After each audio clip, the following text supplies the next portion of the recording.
Good evening and welcome to the program, The Nighttime Heat, right here on Prom FM 105.5. This program is also being relayed by Radio King Tuma in Lofa County, Radio Quatique in Bon County, and Radio Gagema in Nimba County. Also, other stations in Montserrat, including Witness FM 102.3 is also relaying this program. Well, Saba George is my name, and of course, I'm here along with my producers. I know my panelist, Moses Sandy, will join me very, very shortly.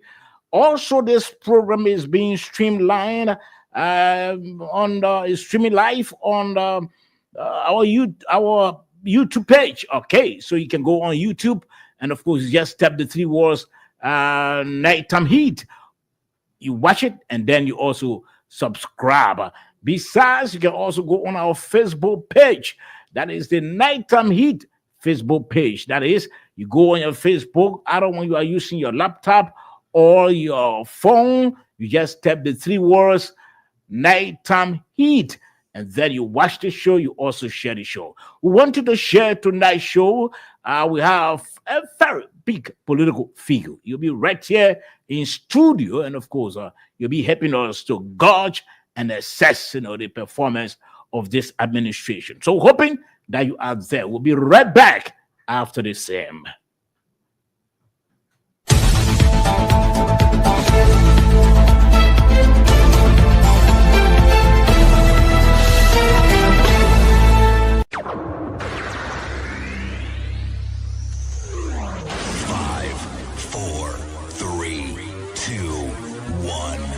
0. Let's start. Okay, so we are starting the program. We hope you are there. That is to share the show. Again, just go on your phone, your Facebook page, and you go to where they have this search, and then you can tap Nighttime Heat. As soon as you tap Nighttime Heat, you're going to watch the show, and you're also going to share the show. Also, you can go on your YouTube channel and tap Nighttime Heat. You watch the show live, and also you subscribe. Tonight, like I said, we'll have a top-notch political figure. He's the he used to be an ambassador, also former senator of Maryland County. You'll be right here as my guest. That is Seri. But before then, we'll be talking about something that's very important. We'll read the story. It appeared today on the Investigator, and it's a newspaper, a news organ. They reported this story, and we thought that it was quite necessary to go into this and also talk about this story. But a couple of things, happening around, but we chose to just talk about this because it has to do with the health of its citizen. It is only in Africa and often in Liberia that something happens to a citizen. We don't care. We so let that person cry his own cry or cry our own cry. But you see, in the U.S., the people care for the citizen. If something happens to an American, the government is concerned. And the government, in fact, will help that American if it is something that needs help. The person will go in and government will go in and help the person to get help. We're hoping that we can reach that that point where all of us going to be so concerned about our citizens. But there's a story on I'm still waiting. My good friend and brother Moses Sandy, my panelist, he based in the U.S. We're trying to find another panelist. Let me announce that Fatima Bintu Salif has left. She crossed over to the class reloaded, although Others are calling it different names, but it's Class Reloaded. She has crossed over to that. So trying to get another panelist, but this panelist will come from the ruling establishment, like Fatima came from the ruling establishment. Because we want to balance the show, we said this show is for everybody. It's for all of the positions, the non-positions, the oppositions, the impositions. You can come there and talk about, your issues. Talk about what is burning on your chest, what is of importance to you, and of course, we're going to avail you the platform.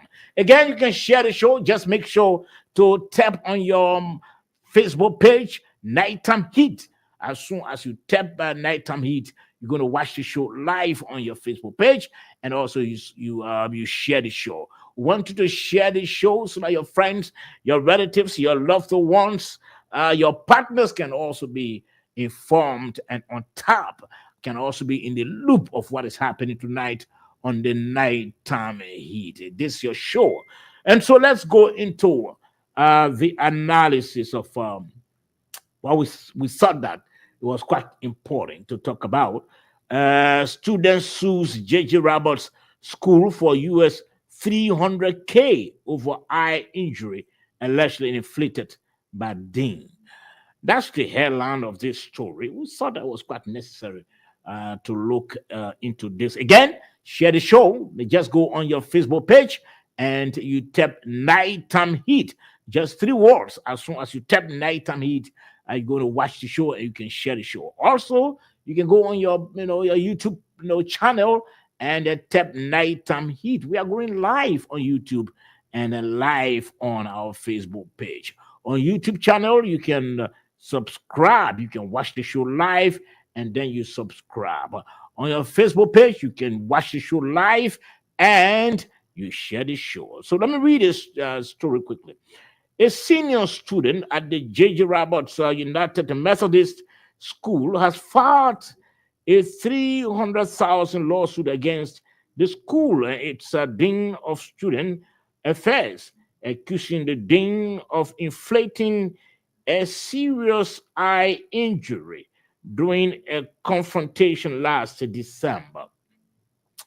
Rachel Barr, that's the name of the school student, alleges that the dean, Dolo Molba, that's the name of the dean, Dolo Molba, struck him in the left eye with a wooden stick during a camping related incident on campus.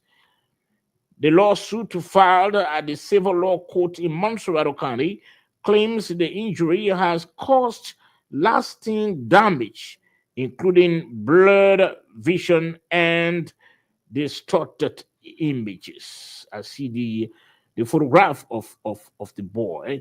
According to court documents obtained by the Liberian investigator, the incident occurred in December 2024 after Barr reportedly had a verbal exchange with a female student amid school election activities. The confrontation allegedly escalated, prompting Dean Molba to intervene physically. Okay. Despite the severity of the injury, the student claims the matter was dismissed by police after Inspector General Gregory Coleman allegedly instructed investigators to drop the case. The student further alleges that Coleman gave the victim's parents 30,000 Liberian dollars as a form of settlement. Since undergoing surgery, Barr reports continuing complications with his vision, including the appearance and disappearance of lines and other visual distortions. The civil law court has issued a writ of summons for Molba school principal Samuel Sabe and the board of trustees to appear before it on May 31. The case is expected to proceed during the June term of court. Okay, so this is the situation. A student of the J.J. Robert Isaba has sued the school after the student was struck. He was struck with a wooden stake in his eye. In fact, since then, he's been complaining. But initially, the matter went to the police. And according to this story, the police inspector general, Gregory Coleman, um, looked into the matter and wanted to do. He asked the investigator to drop the case. And besides, he offer 30,000, 50,000 Liberian dollars to the parents of the kid for some settlement, according to the story. But since then, the problem, his eye problem, continues to get worse and worse and worse, and so the parents of the boy decided to go to court now. Since that it went to the police and the police dropped the case, so they decided to go to court. But this is what drew our attention when the writer of the story indicated that the police inspector general, Gregory Como, ordered that the investigation be discontinued and that the case dropped. And he later took 50,000 and offered it to the parents of the kid, of the victim. It drew our attention. I mean, having for the child to go through what he's going through now, that major injury. And today his eyes has a problem. It's blurred. He can't even see images. For the director or the inspector general of the Liberia National Police to ask for out of court settlement and to give the parents of the child 50,000 Liberian dollars, we thought that was troubling. Because if nature of that, if case of that nature, we thought, when before the police should investigate it properly and get to the bottom of the matter. And if the dean of the school of the J.J. Roberts, if he was, if he was deemed guilty, he goes through the court proceedings. But for the police or the police inspector general to order that the case be dropped and that he offer 50,000 for out of court settlement is troubling. And so what did we do? Because we thought that it was important, and it has to do with the health condition of a Liberian student, of a citizen. We sought to reach out to the Inspector General of the Liberia National Police. We sent him the story for him to read, and then later on, we're called by one McGill, I think, who is his special assistant or something. And he said to us, well, the IG has read, and this is what he had to say. According to the RG, the Inspector General, yes, that case went before the police. But he didn't see the case as a criminal matter. He didn't see it as a criminal matter. And so he thought that, it could be settled in a way that the child will be pleased. The child will be pleased, and also the parents as well. And so he asked that it is settled in a more family way. And then out of goodwill, his goodwill, he thought that it was quite necessary to also offer the parents $50,000. But he clarified, according to the McGill, the police, the IG said he didn't have any interest. He didn't take any side in the case.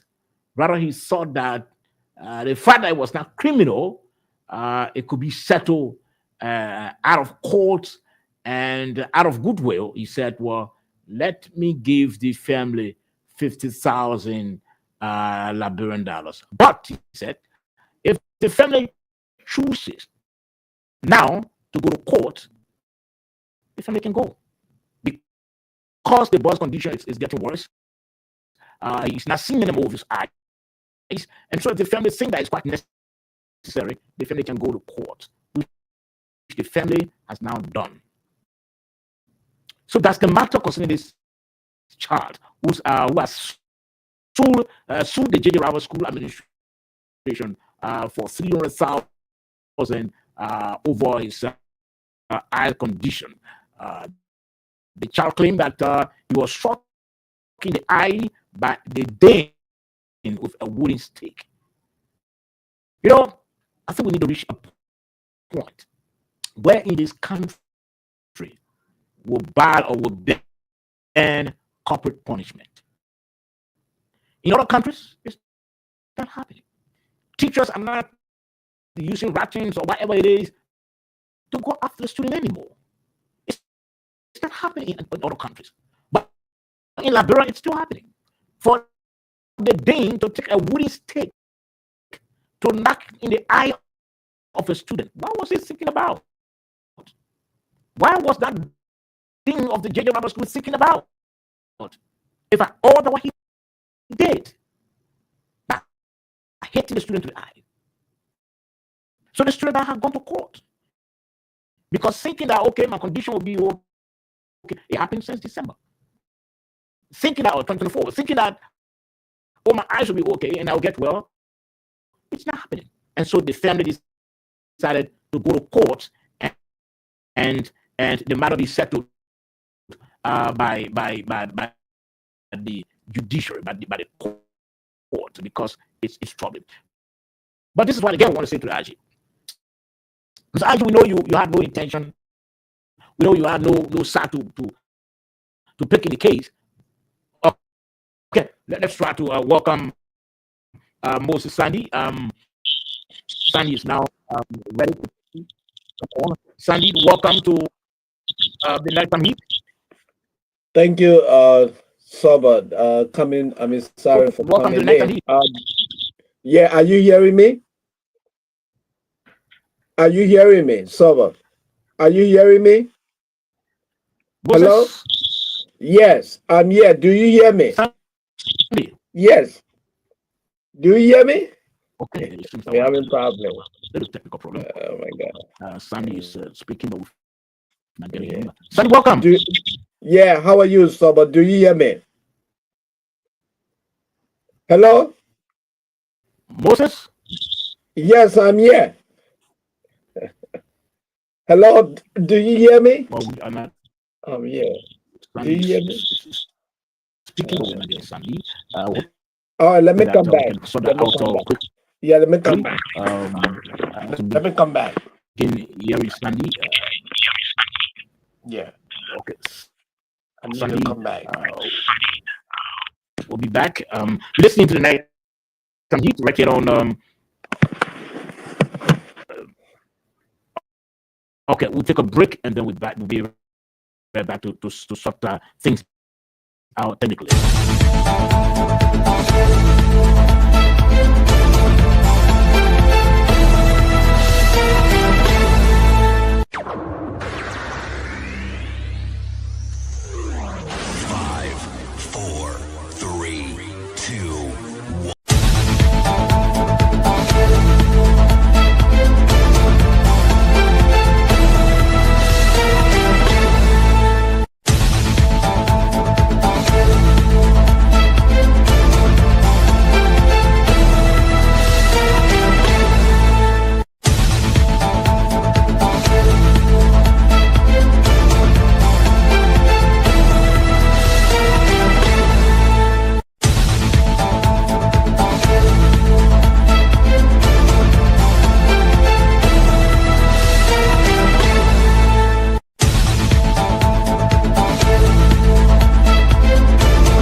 Hello?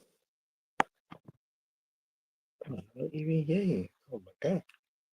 Hello? I can't even hear you, man. I can't hear you. Oh my God.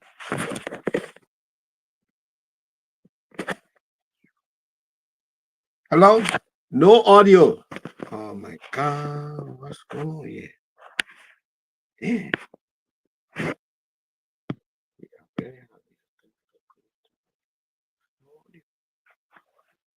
Audio.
But in the meantime, I assume we'll have to open the lines so that our people can. Okay, I'm sure Moses, you be on for now. Moses, are you there now? Yes, I'm yes, Saba. Yeah. Okay. Okay, Uh, welcome. Welcome. Moses. I apologize, man. We've been having a real technical glitch. I don't know what's going on, but it's good to be here with you this evening. And let me say hi to the people of Monrovia, Liberia. Pleasure. Thank you. Okay, Moses, I think you dropped something in our chat room. You saw that concerning the lawsuit filed by a student of the J.J. Roberts School. Filed a suit against the administration over the issue of his eye injury after they then struck him allegedly with a wooden stake. And today he has an eye problem, and so the family went to court. It happened sometimes at 2024. It went to the police, and the police RG'd. If I will understand, asked that the matter, the case be dropped, and he even offered some 50,000 Liberian dollars to the family. You read that story. What's your take? You think? Look, Sober, I read the story, and the thing that stood out to me, Sober, that the Inspector General of the Police, Gregory Comer and Paul resided in the United States for years. Comer know what it means. Let me provide some education here for our people. The allegation leveled against that donor student had not been in the United States, the family would have gone to court and filed for millions of dollars. We're not talking about 300. They will file. They will file a lawsuit against that school for millions of dollars because what? You're talking about visual impairment. The man said he was reportedly struck in the eye with a wooden stick by the dean of students' affairs. That physical aggression. If he doesn't get the kind of medical help that he needs to restore his vision, it means that this guy is going to live with it for lifetime.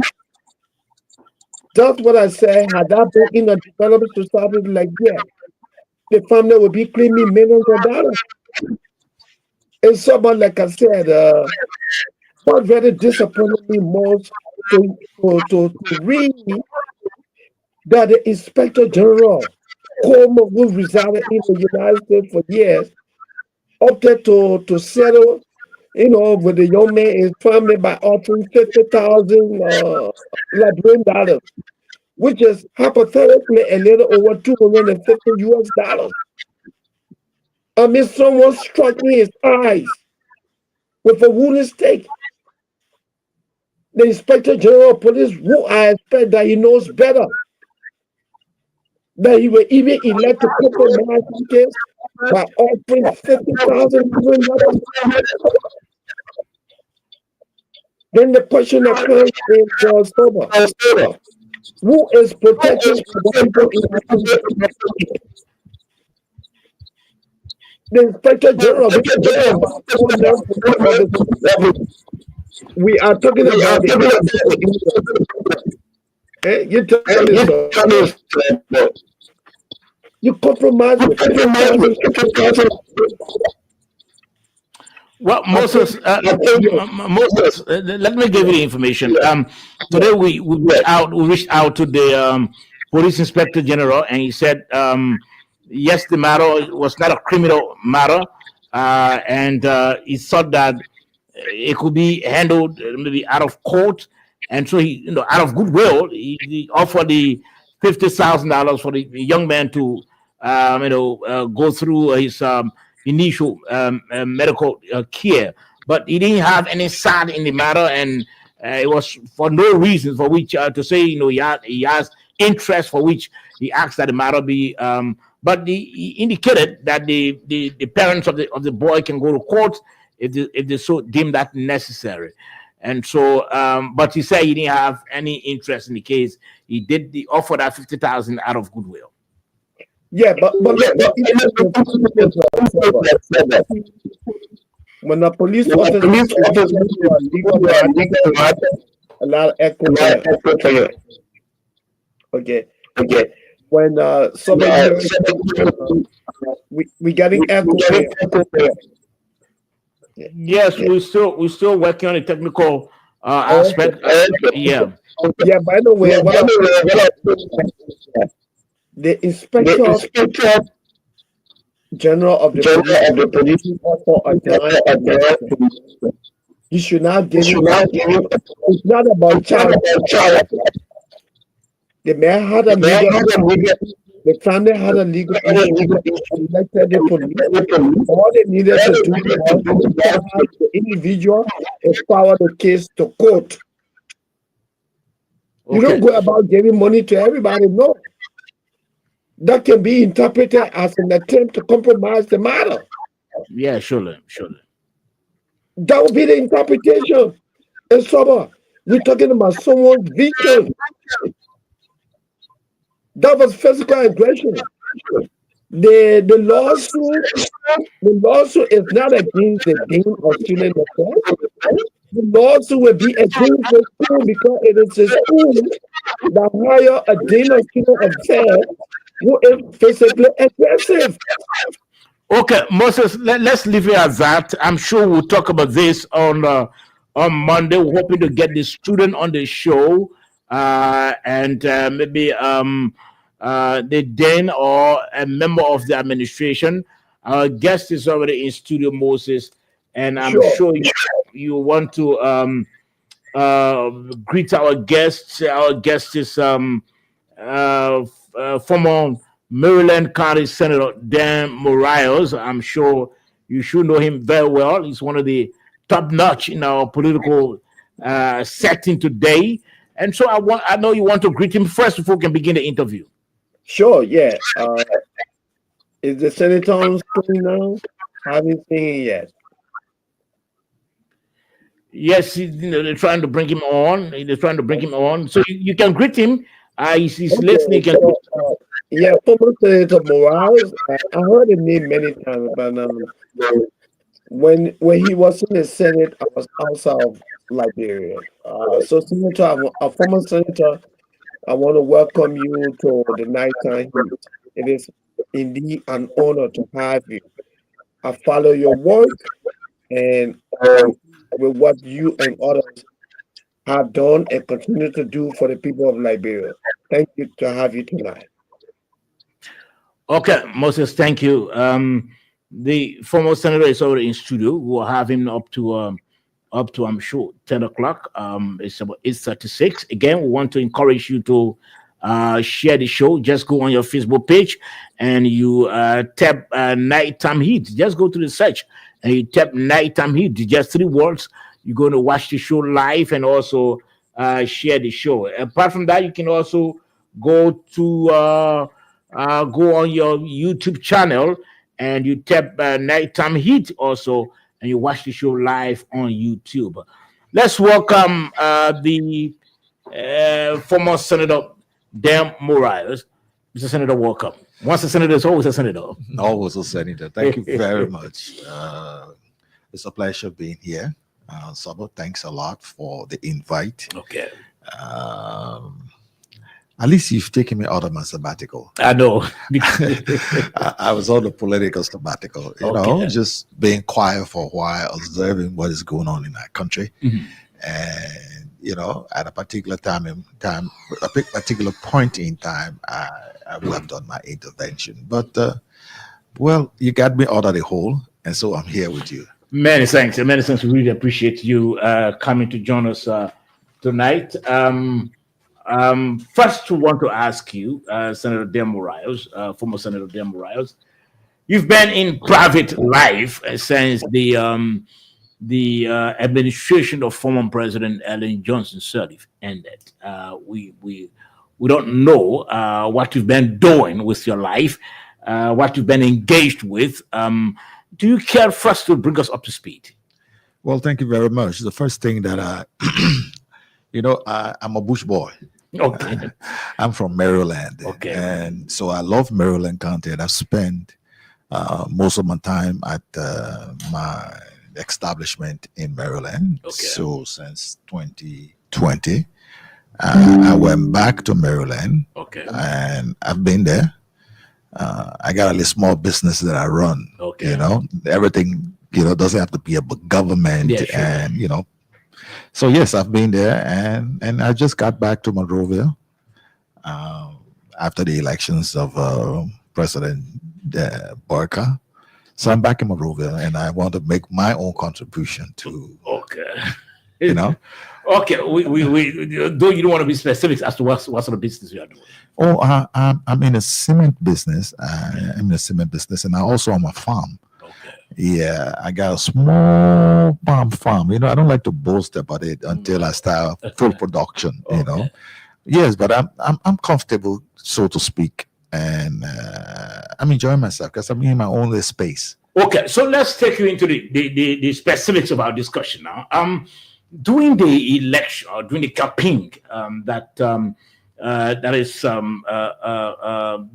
preceded this election of President Boyka, you were part of the rescue mission. You all were the ones drumming the need for a regime change. Said, Mr. Former President Weah was not doing well. Former President Weah, his administration was saddled with a lot of problems, in fact, associated with corruption, with bad governance, and all of that. And so that was a drum you all were beating during the election time. Now that you've come to power, having helped to bring the rescue mission, let's first hear from you. How do you assess or gauge the performance of the mission in its 2 years? Well, look, so don't let me hide from the fact that we opted for the Boyka's administration. I would like to take one or two steps back. We started this out when I was in the Senate, and the president, Joseph Boyka, at this time was the president of the Senate. The vice president of the Republic of Liberia by our constitution is the president of the Senate. Yeah, sure. And on many occasions I served as his presiding officer. And so when that opportunity came for the democratic transfer of power from one administration to another, I like to choose my word. I'm not saying one government, but one administration of the government of Liberia from one to the other. Yes, indeed, we had our own red flags. We decided that we wanted to, first of all, let's put it this way, we wanted to succeed ourselves because just as Joe Boyka time was expiring, Ellen Johnson time was expiring, the Joe Boyka government decided to step in. That's the first time we went for election. It was not called rescue mission. We have our own agenda. People have swayed from the original agenda that we had before, doing their own stuff. You can't compel them to continue to do all, but the core vision of why we brought President Boyka in the first place, we've deviated from there. Okay, we didn't win that election. Where it was won by the CDC, and of course now it has been brought back to the Unity Party government. We like to say this very clearly. What we have is not something that I want to praise. Let me be honest with you. What you have is not something that you want to praise. No, it's not something I want to praise. And I'm not going to do any comparative analysis between what has happened in the Weah government and the Boyka government. You see, if you're going to do any comparative analysis, you must be able to do that in context. Okay. 1 year to 1 year, 2 years to 2 years, 3 years to 3 years. But what I was trying to allude to here is that we have been planning for a long time to do something for the people of Liberia. So what we are not saying is what the level of experience that we have brought to bear in this democratic dispensation. Okay, so I'm not going to do any comparative analysis. I'm saying we operating below the belt. Okay, given the kind of experience that Joe Burger has and the kind of people that surround Joe Burger, we should be doing better. No comparative analysis. You don't need a rocket scientist to come to the fore and say you guys are not performing. We're not performing. Let's be clear on this. The government is not performing. We are not performing. The bread and butter issues are not being dealt with. The Liberian, you can't continue to pretend to tell the people or spoon feed them of how you think things are running. I would have come in the studio and come to shower praise on anybody. I will not shower praise on anybody. I'm saying we can do better. But you helped to bring the rescue to power. You are close to the president now because being campaign trail, you all were together, drumming the knee together and singing the song together. If the government is not performing, don't you think you also share in the blame? Of course, I do. And the first thing to do, is to first accept that you have a problem. The only way you can correct your problem is accept the fact that you do have a problem. Okay? And so what I'm doing is accepting the fact that we do have a problem. We're not flowing, we're not administering like we should be administering. Now, do you care? I know Moses, you're soon coming. Do you care? Please, listeners, kindly share the show. We have a top-notch political figure in our country on the show tonight. Kindly share the show. Just tap on your Facebook page. Either you go on your phone or your laptop and you tap on your Facebook page. Nighttime Heat, just 3 words. You're going to be live, watch the show live, and also you can share the show. You can go on your YouTube page, your YouTube channel, and also watch the show. Just tap Nighttime Heat, 3 words, and you watch and you also subscribe. Now, do you care to dissect Mr. Former Senator and member of the rescue team as to why are we not performing? Okay, look, let me go a little biblical. Moses in the Bible was mandated to take the children of Israel into the promised land. Okay, but Moses didn't reach the children. I'm going to summarize, paraphrase it. And I think Aaron took the children finally into the land that was promised. Okay, but you cannot negate what Moses did. And I could give you 1 or 2 examples of Moses. One is that when the children of Israel was going across the Red Sea, if Moses did not use his rod to open the Dead Sea for the children to go across, Pharaoh would have met all the children, all of them there, and killed them. All right? But the fact that Moses made his contribution, open the Red Sea for the children of Israel to go across. Though Moses did not reach them into the promised land, but Aaron finally did. You cannot say that Moses did not do well. So the combination of the children that were taken by Moses and that of Aaron, when they meet and decide and begin to discuss on how this mission can move forward, I think we'll be more successful. All right. Right now we got some. I don't want to use the word sycophants, but we got a lot of people who have done nothing, who will do nothing, and are still around and trying to do it. I'm not criticizing them, so to speak. I'm looking at the performance and say it's below standard.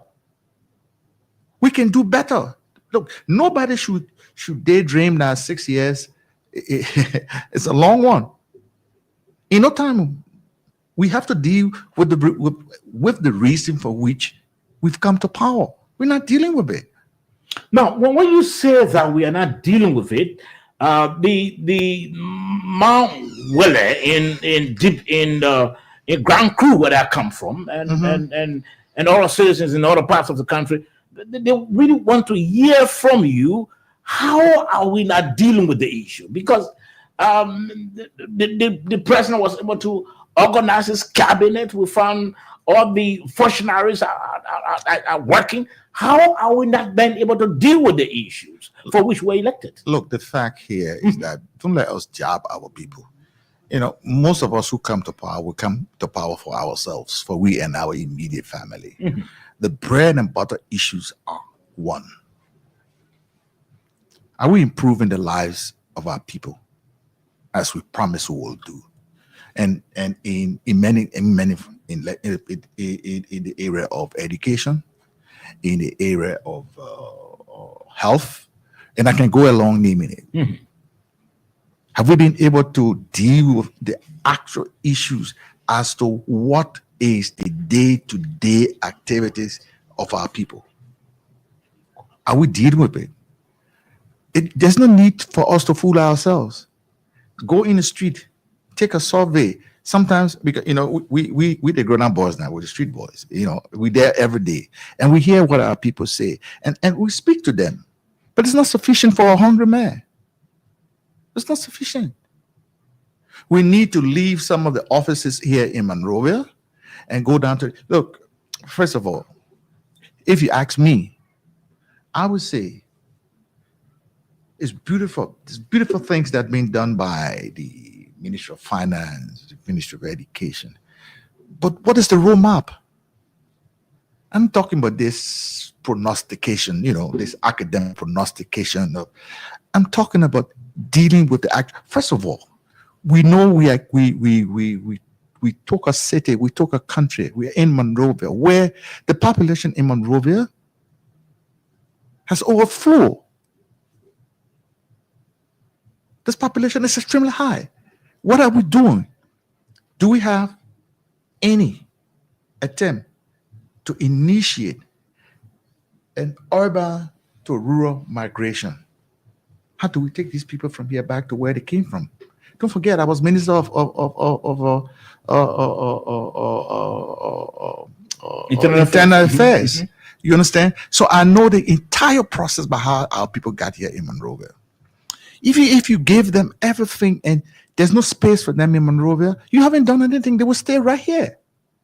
So I think our policy should be based on something like an urban to rural migration, and see how we can gravitate towards taking our people from here by focusing on building institutions in the interior so that our people can go.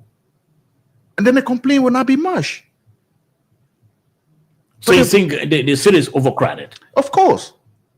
You don't have to be a rocket scientist. Look at Monrovia. Okay, let me hold you there. You spoke about the issue of the bread and butter issue.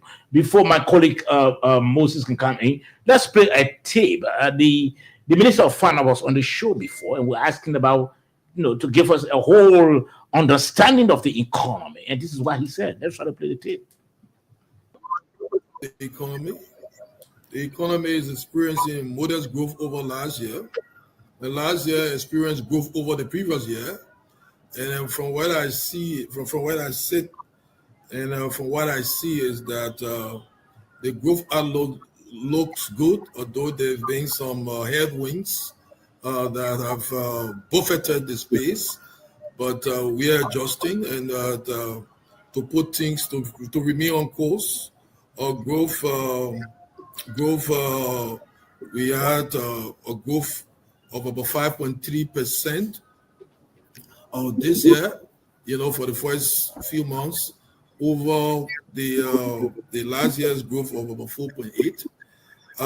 We are taking, and they are mainly driven by actions, activities in agriculture, fisheries, and mining, and some forestry, manufacturing, and others. What we are doing, inflation is staying in manageable limits. The inflation in January and what have you left the single-digit levels and went, I think, as high as 12%, but they are back within single digits now. So Liberia is one of few countries that have inflation in controllable limits. Overall, the aggregates are good. The fundamentals still remain strong. It is those fundamentals that make us to say that we are making progress. So on a macroeconomic level, the Liberian economy is facing challenges, but it is still robust in spite of some vulnerabilities in some areas. In terms of what we're doing, there are a lot of initiatives that are ongoing. Even in the budget, we put in some funds through the Ministry of Youth and Sports to start something called the Education National Service Program. It's almost Okay, we just thought to play that tape to give you an idea. You listen to the Minister of Finance because he raised the issue about the bread and butter, and he I just said that they are making progress. Look, there's a thin line between criticism and the truth. Okay. Sometimes you speak to the truth and people think you're criticizing. I'm not going to criticize the Minister of Finance. I think he's doing his best, He's speaking to a level of the Liberian people who understand what he just said. Can you take that into the market and say the same thing to the people in the market? Do you think they will understand that? They would understand that. And that's what I'm talking about. There is this Chinese proverb that says, if you want to grow, you have to use your two hands. You got to keep one hand on stability. And that hand that is on stability, the left hand that's on stability. And what stability is? Stability in this sense means our people who cannot go to school again. I mean, they've reached the peak, okay? And so they're there. You have to take care of them. And then in all of the growth curve that he has spoken to, which will be the right hand, that will grow Liberia from one stage to another, then you can handle that successfully. You understand? But you can't start looking at the growth when the base is not there. You can't leave one group of Liberian people behind and take one group of Liberian people ahead. So look, I appreciate exactly what he's trying to do. I mean, he has looked at many strategic areas, looking at where we had the shortfall. Look, this country is riddled with deficit. Everywhere we time we have deficit. We can't deal with all of them at the same time. But we must make a concerted effort in dealing with it. Okay. Moses, let's hear from you. You can ask a question, Moses. Yeah, Senator, once again, welcome to Nighttime Heat. Let me ask you this question, and I will start with a direct quote. You said, what we have is not what I would like to praise. In a more simplistic way, are you saying that this administration is indeed failing? And if the administration is failing, is it that President Bouaka is just not a leader? Look, let me say this. To say that the government is failing, I would not be fair to the government. It's too early to say the government is failing. The government is making progress. What you didn't hear in the echo from what I've just said is that we can do better, and we should be doing better. Okay, that's what my concern is. We should do better, and we can do better, and we should be doing better. So how can we do better? Good. Is it by dismissing some people, bringing new people on board? How can we do better? All right. Look, dismissal isn't the solution to the problem, and I don't like to use the word recycle. Okay. Reshuffle is it the word? We need it's after a year now. You understand? Mm-hmm. By next year, the trajectory will change, and we should be leading in that direction, because thereafter you can't convince anybody as to what you're doing. We need to go live faster than what we're going. Okay. The other day, I understand that the cabinet met and they signed an understanding, what I would like to call a progressive understanding, that you will be rated for what you are supposed to do, which is a beautiful thing. You understand me? Yeah, it's nice to do all of that, but then you have a population, almost 60% of our people, who are below the poverty line. And this was inherited. But we can't continue to say, oh, this is what we inherited. We came to do it better. And that's what I'm saying. We need to do it better. We don't have time on our side to do it better. And you see, I've selected the word we. I'm not directly in government, but I'm holding myself responsible because I stood in the streets and around here to tell the Liberian people we could do it better. You understand? So there is no excuse for me. Let's hear your honest. Yes, go ahead. Go ahead. Yeah. Quickly, let me just follow up with the senator on this question. Senator, you struck a very salient point. If the person behind the steering is not driving as expected, that endangers the safety of everybody. And I heard you earlier saying that during the campaign period, the rescue mission saw a candidate that claimed to have over 42 years of political leadership experience. So with less than 2 years, you see that the man you sold to the people of Liberia is not measuring up because of the underperformance of the administration. Should we put this problem at the feet of the president? Hey, Mr. President, you're just not up to the task. That's my question. And I said no. I wouldn't say that. I wouldn't say that. You see, I'm speaking in context. We talk about 1 year, 4 months, right? 1 year, 4 months, 1 year, 5 months. You can compare what should be done in 6 years in 1 year, 5 months.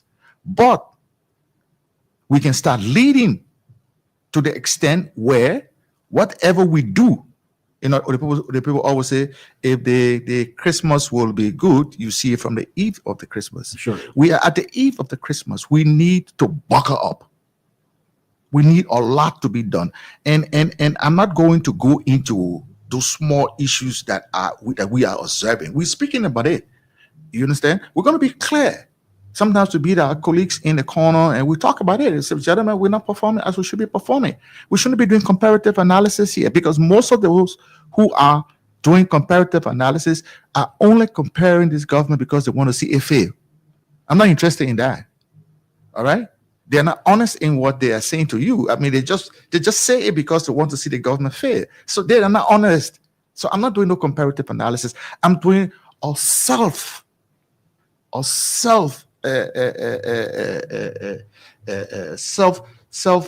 survey of ourselves. Yes, self-appraisal of ourselves and say, hey, my friend, or we attempted earlier, we didn't go. We had to wait for 6 years for President Weah to complete his term. We should be much more prepared to move what we wanted to move into full gear. This is what I'm saying. All right? I'm not doing comparative analysis because there's no comparative analysis to be made there. You understand me? Yeah? I'm saying we should be doing better. And look, let me say this. My late father told me once upon a time. We went to him. He said, what is the yardstick that you use to determine the success or failure of a government? And we started with all the big theory, GDP, this gap, you name it.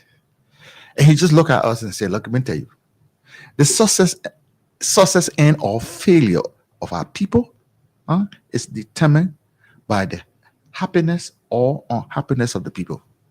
When the people are happy, the government is successful. When the people are not happy, the government is not successful.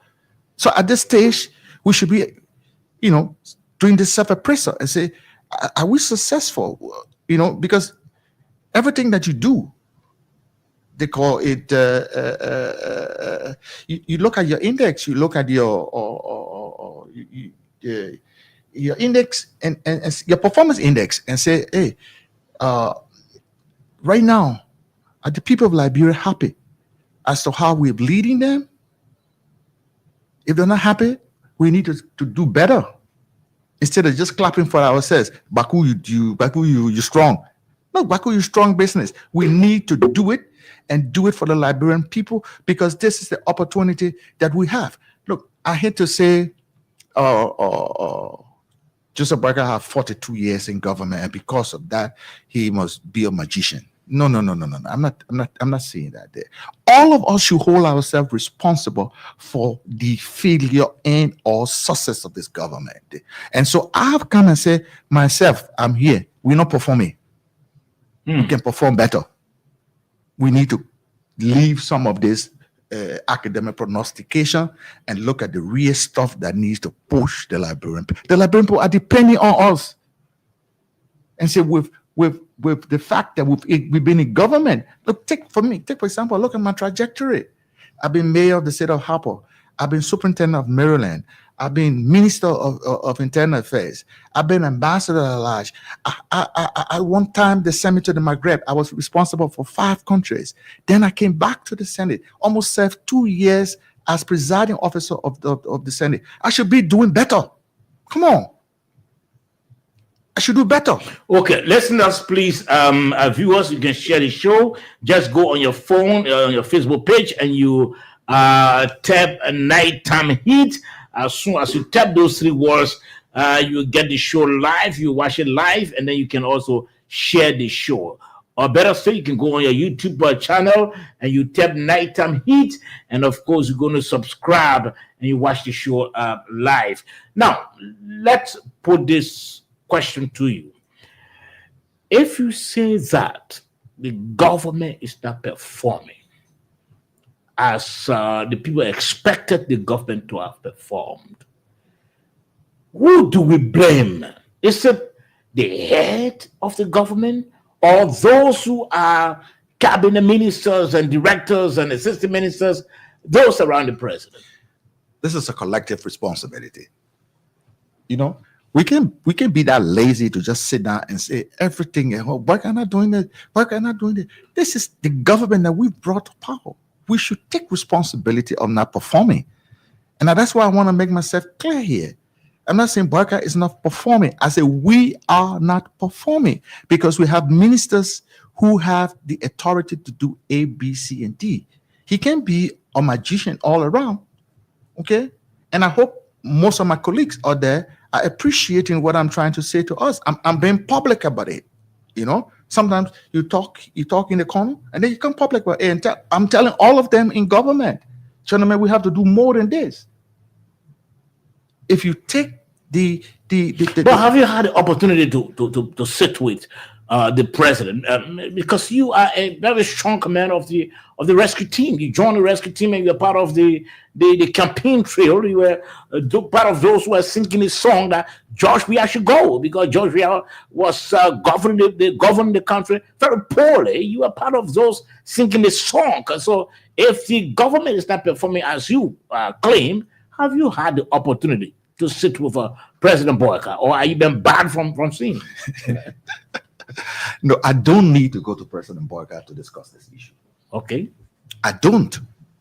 I should roll up my sleeves and do what I can do. Okay? We can offer citing things to our colleague. And most of the time we meet. I pick up the telephone and call the guys and say, my man, look, in this area, we're not performing. We need to perform better than this. And again, let me make this clear. I'm not doing a comparative analysis. I'm not doing this between, say, oh, this is what we hasn't done and this is what we need to do. No, I'm saying we are much more prepared. But why wouldn't you see Boyka? Why wouldn't you see Boyka, President Boyka? Because you used to see him. You're all in the around in the campaigning. So why you wouldn't see him now? Is it that you've been banned from seeing him? No. Or is it that it's difficult seeing him? No. Because you should be able to go to have uniform. Mr. President, we are not performing. What we promised the Liberian people, we are lagging behind. We are failing them. You should be able to sit with the president and tell him. No, we not been banned from seeing the president. We can see the president. You understand? But you can overload the president with everything. The things that we can do. So which other minister have you called before to say, oh, Mr. Minister, in this area, I don't. you are not performing at all? Is it Minister of Justice, or is it? No, I don't. Is it the Minister of Public Works? No, I don't want to do it because as I said to you, there's a thin line. There's a thin line. I'm coming, Moses. There's a thin line. There's a thin line between speaking to the truth and criticism. Here, everybody protecting their job. I'm not going to tell anybody on this media that you're not performing, but I know we are talking. All right, we are advancing a lot. But if you can come public to say the government is not performing, I say why can't you be specific? No, and I hope we get this clear. I say we are not performing. I'm not directly in government per se right now, okay? But I'm one of the advisors around. I'm not going to shy from the fact that we brought this government to power. And come on. So then why shine from the fact by naming areas are not performing? No. Is it education? Is it health? Is it security? I've said that already. We are not dealing with the bread and butter issue. I told you about what. Yeah, you spoke of the economy. What I told you we need to do. You understand? You go to the market. You find out what's going on. Look at our people. And I told you the yardstick. I'm using a practical yardstick. What is it that you want the government to do? Going to the market and giving people monies and sharing food with them? What is it that you want the government to do? No, we can make life much more easier for them by the policies that we put into place. You understand me? Yeah. And they themselves will see it. Take for example, let me be on the good side of it first. Take for example, the Ministry of Public Works. You don't have to go too far away. There are a lot of praises for the Ministry of Public Works. You see what they're doing visible. Okay? That could be considered one of the bread and butter issues. People couldn't pass here yesterday. There were so many bumps here yesterday. The people are passing there. All right? We get a check. We're successful here. We look at the economy. Have we dealt with the price of rice to the extent where our people can buy it and feel comfortable? We look at education. Have we dealt with that situation to the extent where most of our children, not all, but most of our children can go to school and be successful? Have we dealt with the urban to rural migration issue? Are we dealing with the situation in the interior of Liberia? Because Monrovia is not Liberia. So those are the issues I'm talking about. What are you dealing with job creation as well? What are we dealing? As you promised. As we're dealing with job creation. Now, look.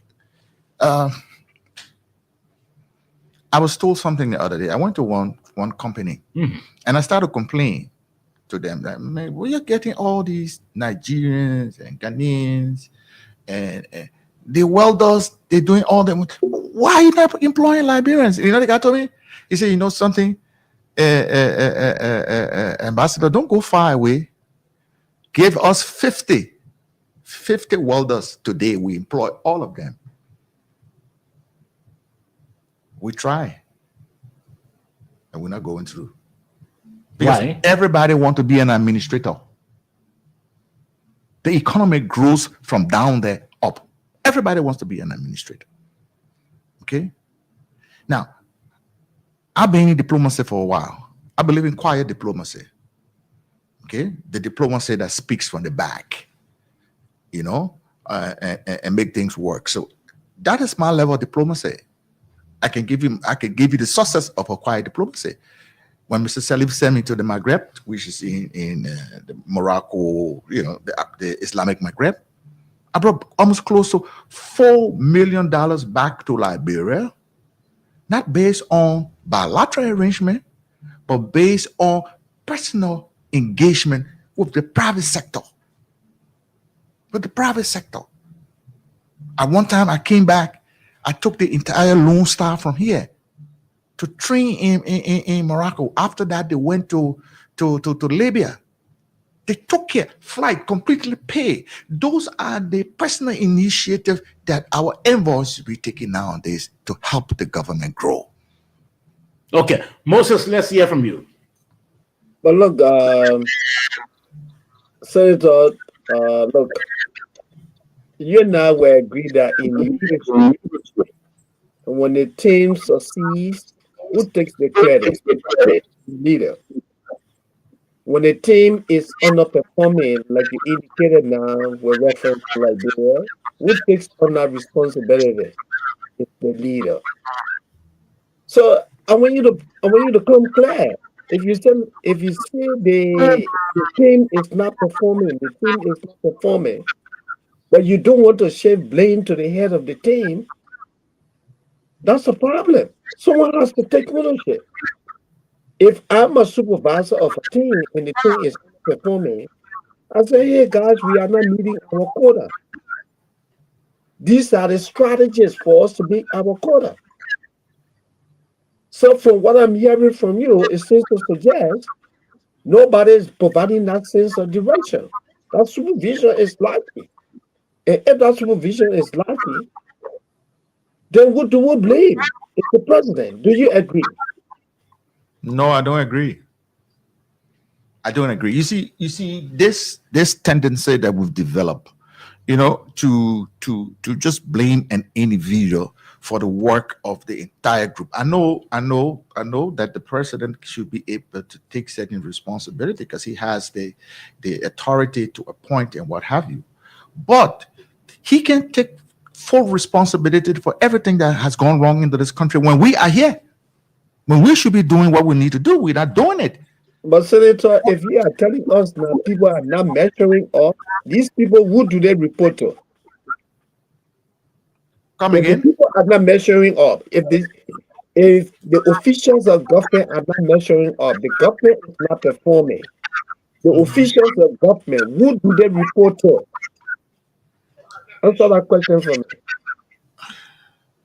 me. Can you repeat it for me? If the people are not measuring up, if Right. they are not performing, so who do you? Okay, all right. I got you. The microphone is echoing, so at some time I won't be able to hear. All right. If your team is not measuring, we have layers to be able to do self-analysis of what we're supposed to be doing. Okay.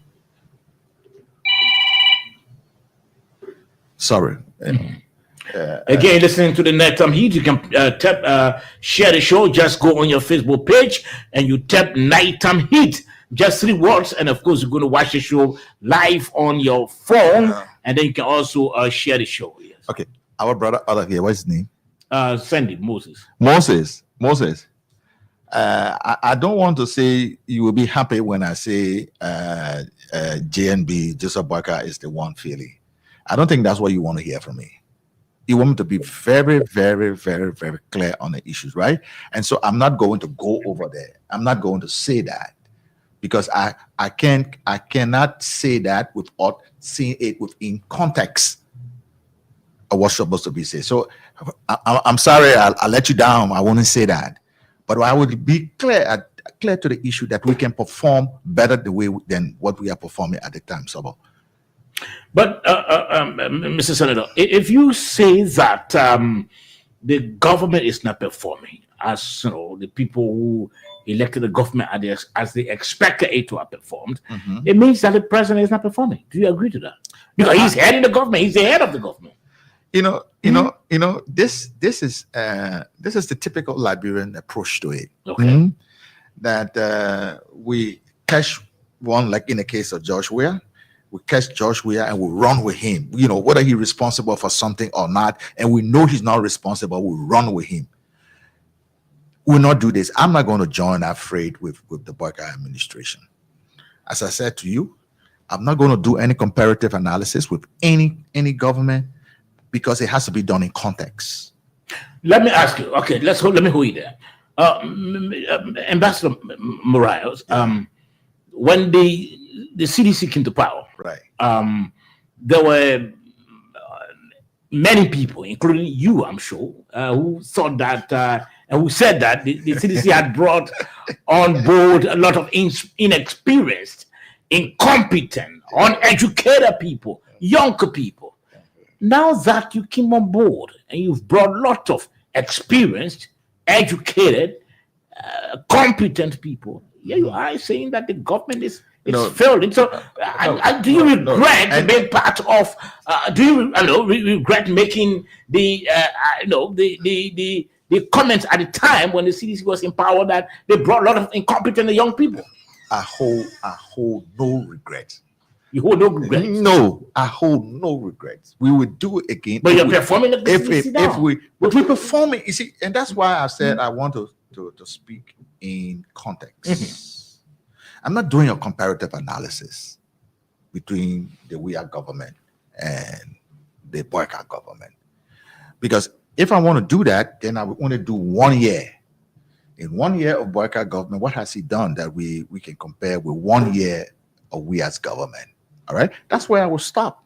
But it's not sufficient to deal with the issue that I'm talking about. I said to you, and I think I laid the premise of it. I said, if the Christmas will be good, we will start that with saying the eve of Christmas. We are at Christmas Eve in our administration, and I'm saying, as an insider of the administration, we should be doing better, not based on a comparative analysis with who we succeeded, but based on the fact that we should be much more experienced and forward march than where we are. And I think self-criticism. Do you regret forming part of the rescue team? Absolutely not. Absolutely not. But, Because we got players waiting. You understand? On the bench. Of course, we got players on the sub bench Okay. waiting, and we've given this opportunity. I think Those could also include you. well, I'm a diplomat, so let me stay out of that. We're talking about the but bread and butter. Senator, Moses coming. Yeah, Moses. listen, let's be blunt here. And you and I will agree on this. Let's take it at the family level. Yeah. If your children are going to school and they are underperforming, they are out of control in the community, there's frequent visit to your house by the police. And everyone say, oh, the kids are out of control. Who do you think they're going to point fingers at first? Oh, a group of people. First of all, I point the finger at myself, like I'm Okay. doing right now. Okay. I Yeah. point the finger. I point the finger at myself as I'm doing now. Mhm. You understand me? Yeah. And then I look at the reasons for which they are not performing. Now, let me go back to the same analogy that you are using. Let's go back to the same analogy that you are using. I sent the kids to school. First marking period has gone, and they're failing in perhaps in 1 or 2 subjects, like in math or maybe in English. Okay, I can't categorize all of what the kid has done as massive failure. I raise the bar of that particular issue and see how do I address it. That's exactly what I'm trying to do. I'm seeing that we can perform better than this. Yeah. Senator, please, Yeah, I didn't cut you off, but I was saying that you made a very profound statement, and both Sobo and I will agree on that. You made a profound statement that this government is performing dismally. It is underperforming. The underperformance of the government is very gross. That's what you said. So if the government is underperforming and you say we are underperforming, when you say we, that also includes the president. Do you Yes. expect that President Bwaka is underperforming? We are not performing. No, when as you You say- you say- you made a Yes. profound statement. You said we are. including President me, Bwaka is a part of the rescue mission. of course. He is the head of the rescue mission. Of If course. the rescue team is failing, Senator, are you telling us that President Bwaka is failing as a leader? Simple question. And Moses, most of the time when I come to the studios, I like to present a thesis and then let the others, present their antithesis, which is their antithesis, and give the Liberian people an opportunity to synthesize what we have said. Moses, don't do that. Don't take one sentence of a long paragraph and run with the sentence. All right? And that's what exactly you're trying to do. You're running with a paragraph of, one sentence in a paragraph, and it will emphasize, oh, since you say the government is not performing. And I said, I've used the word we. We are not performing. Because you are part of the rescue mission. Because I'm part of it. We are not performing. You campaign to bring the government to power. Of course, we are not performing as we should be performing. All right. I'm saying that there are rooms for us to perform better. You understand? And I'm using our own self-analysis, my own yardstick on myself, given from where I've given the experience I have. You understand? No, we agree with everything you say. I like your honesty. I rather like your honesty. Sober and I would rather like your honesty. And what you say, I agree with you 100%. We have a problem. But when you use the collective pronoun we, it means in our we, the head of the government is also part of that we. So you should muster the courage to say, hey, Mr. President, the expectations were high, but you are not meeting, the expectations of the people. Because you said we are failing. We are failing. In our we, you have the president. And you still can't say the president. Moses, there's a reason why they have many words in the dictionary. Okay? Many words in the dictionary. Don't take one word and run with it. So what he's interested in now, hearing that we are failing. And I don't think I emphasize on failing. That word failure didn't come out of my vocabulary. What I said. And I'm still in studio. So we're not performing. We are not performing. I didn't say we are failing. I said we're not performing. But, so that's so let's not be academic here. When you say we're not performing, it means that you are failing. No, Moses. No, it doesn't mean that. I'm not performing is a euphemism for failure. I did not say we are underperforming. I said we are not performing. I didn't say we are underperforming. You see, you say we are not performing is another interpretation of what underperformance. You know that, right? If I tell you that I am not performing, I am indirectly telling you that I am underperforming. And when you say we are not performing, you are telling us and the people, everyone listening to you tonight, when you say we are not performing, you are telling everyone tonight that President Bouaka, including you and the rest of the rescue team members, are not performing. That's what you said. All right, you want me to come to you and tell you this? Perhaps you will not know, but let me just tell you that these are things that in our circle we have spoken about. I'm brave enough to say that we are not performing tonight because in our own circle, as those who have brought the mission on, we are discussing it. Okay, we are discussing it among ourselves. So, gentlemen, let's look at ourselves. Let's grade ourselves. Are we performing to the expectation of the Liberian people as to what they think we can do? Of course, they feel that we can do better. So we shouldn't be measuring arms with the people who we took up. No, that shouldn't be the measurement. They have dismally failed. So you can find nothing good there. Don't go there. Take your own analysis. Okay, you understand? Mm-hmm. Take your own analysis. Look at yourself and say, look, we were here day before yesterday. They were here day before yesterday. We can surpass it and even do better than what they have done. Okay. Now you said that we are not performing as we should. Yes. In the face of that, Mr. Ambassador, you see group of presidential appointees sitting on a platform and calling it the reloaded class reloaded, and claiming to be marketing the government and saying what they are saying, what the government is doing. Now, how do you compromise that? How do you see that when you're not performing, yet a group of individuals sit on the platform and say, we're doing this and we're doing that and we're doing this and we're doing that? Look, and this is why I have refused to be collective in what I've said. You people want me to be, oh, the president has failed. No. Listen, you just made a clear analysis of those who see another side of our performance. Now, I'm not saying that we failed. I've never used that word.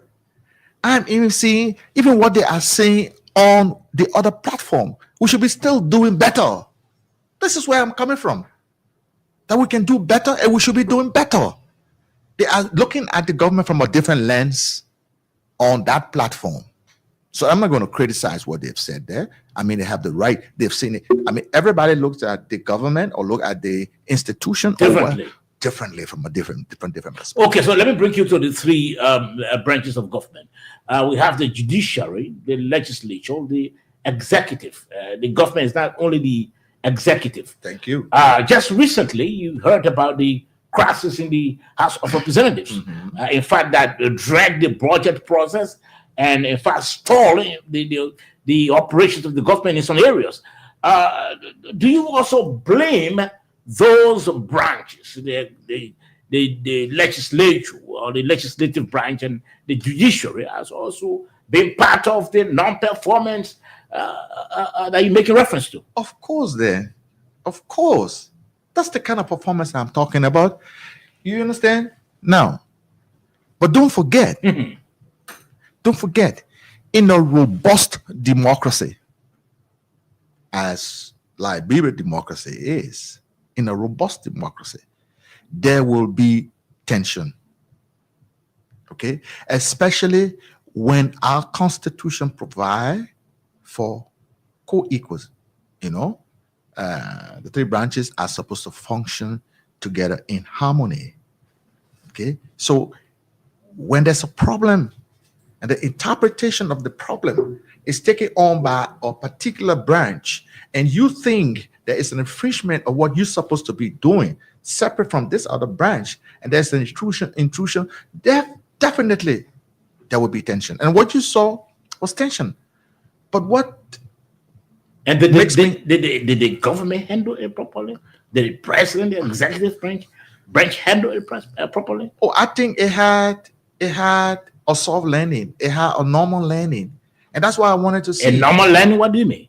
Oh, at the end of the day. Because it's been speculated now from that case now. There's this whole perception that the government does not respect the rule of law. You see, and that's the reason why when you go to court, for example, you have lawyers thinking differently, lawyers interpreting what has been written differently. Okay, so everybody will interpret what they know and understand as to the functionality of the administration from a different perspective. Well, let me ask you a question. Didn't put it this way, and bluntly put it this way. You brought the rescue. I continue to say that because we are part of the campaign trail, and we are part of the songs that we should go, and we are also leading the people very wrongly. Do you think the government or the executive or the president, do you think they handle the crisis in the House of Representatives properly? I think the president handled it properly. Okay, the president was on a thin rope, and he said something that people misunderstood. When he said, I will talk and I will do business with a quorum, he was speaking constitutionally. I've been in the legislature. We can make all the noise until tomorrow morning. If you don't have a quorum, you don't have a quorum. That means you're not functioning. So when he said, I will talk to a quorum, meaning whoever produces a quorum at that place that constitute a working arrangement for me, I will deal with them. So people did their best to drag him into it. Now, what hurt me was that this was a precedent case. This thing has happened before in Liberia. And so the Supreme Court should handle it better. So you're saying the court didn't handle it better? No, they didn't handle it better. You will be held in contempt. Let them carry me there, my man. And, they put me there. I will still come from there. As I always say, I've been through everything. So how did they handle it? Well, they knew what would have happened. There's something they call lesson learned. In the case of Snow, in the case of Tyler, there were lesson learned. All right. So you don't repeat the same mistake. You don't do the same thing over and over again and expect a different result. They expect a different result from the way they handle it. No. So I think that the democracy in Liberia worked because certain branches held the ground. The legislature held the ground. The judiciary held the grounds. And at the end of the day, we rationalized together. And so we have a country. We have a democracy rolling. So I'm happy that it has ended. Okay? I hope we don't go back there again. So perception that the government does not respect the rule of law is just is dismissible. Wait a minute, the government didn't respect the rule of law. They interpret. Okay. Yeah, Moses. Yeah, quickly. I just want to piggyback. That's a very silly question. I mean, I shouldn't say silly, but rather silent. I apologize, Sova. That's a very silent question that you put to the senator. And Senator, I also want to piggyback that. Given what you said earlier, that we are not performing, I want you to honestly rate this administration tonight with particular reference to the rule of law. Rule of law is one of the key pillars of the rescue agenda. This administration, do you people respect the rule of law? Of course, obviously, from the lens that we've looked in, we say we respect the rule of law. Also, we respect the branches of government, and there are things that we should expect the branches of government to be able to resolve. And I think they resolve it. They resolve it. At the end of the day, the judiciary did the interpretation as per the Constitution. You understand? The national legislature said this interpretation, yes, we respect it goes to the extent, but it does not go to the day-to-day running of our institution here. And that's why I always like to make reference to Article 3 of our Constitution. It did not make one branch of government bigger than the others. And I'm not a lawyer. I don't think we need a lawyer to discuss the Constitution of the Republic of Liberia. They've written it for an ignorant man like me to be able to understand and follow. So I'm being very clear. I mean, the interpretation there was that, hey, my friend, yes, you did your best. You interpret it according to your authority given to you by the Constitution. And the authority given to us in the Constitution as well, doesn't permit you to do this part of it. Okay? What I didn't like was that where we could have gone in a corner and discussed it after the disagreement, everybody wanted to show that they were winning. And so when I said we're not performing, I'm talking in that context too. Okay. Listeners will open the lines later on so that you can interact with former Maryland County Senator Deb Morales, also a diplomat. He's on the Nighttime Heat tonight. Again, if you want to share the show, just go on your Facebook page and you tap Nighttime Heat, just the 3 words. As soon as you tap those 3 words, you'll watch the show live on your Facebook page, and also you can share the show for your friends, your relatives, your loved ones, your partners to also follow. Likewise, you can go on your YouTube channel and you tap Nighttime Heat, just the 3 words, and you're also going to watch the show as well, and then you subscribe. Now, Mr. Diplomat, let's try to take you outside of Liberia now. Do you know, or can you help us to understand tonight the rescue mission foreign policy? No, it's not about laughing. I want you to tell us whether you do have a foreign policy or not. All right, look, diplomat. The Constitution provides that the president of Liberia is the chief architect of Liberian foreign policy. Every administration develops a foreign policy initiatives.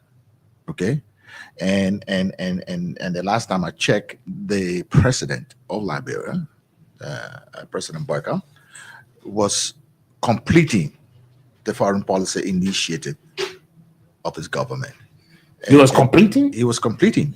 Don't forget, we're dealing with 100 and some countries, so you can have something that is blanket. Though we have one that encompasses the entire foreign policy initiative, which is development diplomacy, which is something that we started from the Ellen Johnson Sirleaf administration, because we had development diplomacy, and it's taken into this administration. But now we have to tailor it to the specificity of this day, meaning every region, every country has to be looked at, given its locality and its ability to perform and do what Liberia expects. So that will not be able to be done in one day. Okay. And as we go along, we will develop what we need to develop. Now, but at least to start with, we have a roadmap for all of our diplomats. At least they have an idea of what the foreign policy initiative is. The next time I come in, we can take that whole process, because I hate to say these are some of the things we inherited, because governments are continuity. But these are issues that we'll have to deal with, and we can't deal with it immediately and just like that. So we're dealing with all of that now. Let me say the Ministry of Foreign Affairs, as I always say, I was looking at changing that nomenclature to suit what is now being the acceptable nomenclature around the world. The ministry, it should be the Ministry of Foreign Affairs and International Cooperation. Okay. So that we can be able to handle all of it. So, and most of the time, what we're doing is international cooperation. All right.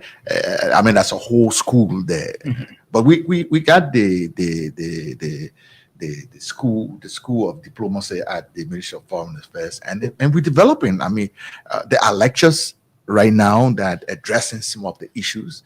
It's difficult to call all of our ambassadors back to Liberia to go through it. I mean, they got their own experiences. They are now summating some of their challenges, and those challenges will be looked at. And when they are looked at, then we decide that the two sides of the coin. What do we want to do? The first side of the coin is that this is the current situation, and this is what we foresee, and this is what we had before. How do we marry these three?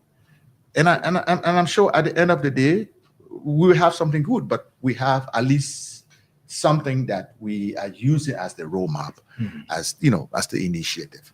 No, as the initial foreign policy. Yes. Now, yes, come in, Moses.